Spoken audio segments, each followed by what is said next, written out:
Joining us now, Wall Street Journal columnist, Manhattan Institute senior fellow, Fox News contributor, Jason Riley. Jason, let's start with Trump staying on message, attacking Hillary Clinton for her lack of ethics, the cesspool that is the Clinton Foundation. It's on its face. Yes. Why is this not?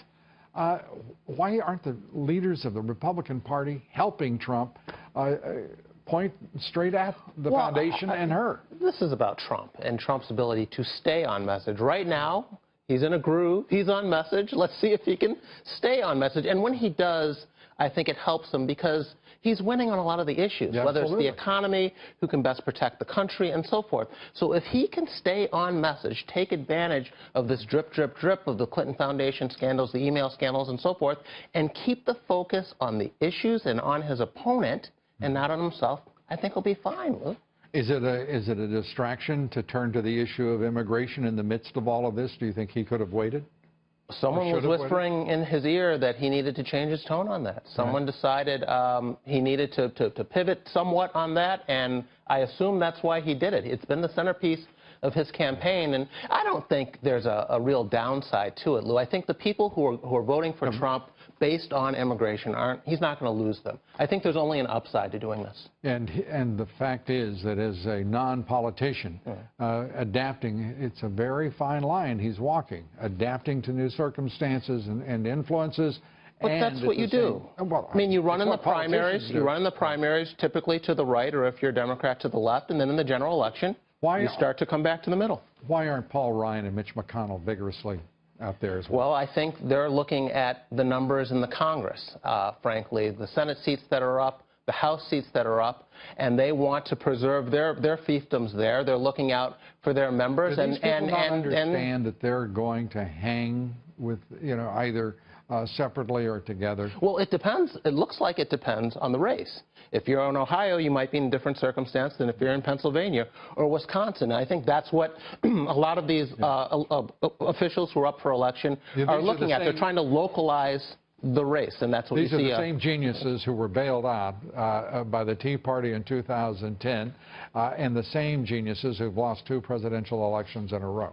Is that the same? We're talking about the same people? And there's also such a thing as split-ticket voting, and there was quite a bit of it done in this country.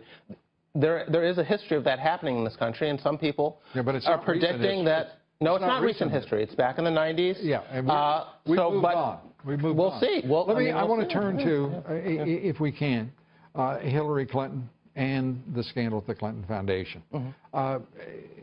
We find out the Associated Press, with a brilliant report, had to wait 3 years because the State Department wouldn't break the calendar. And that's what makes me wonder why this isn't more of an Obama administration scandal. John Kerry runs the State Department now. He's been in charge over these years. He's the one who's been doing the stonewalling, or people working under him. And so, for some reason, the press has given the Obama administration a pass on these issues. We complain about the press not going after Hillary hard enough.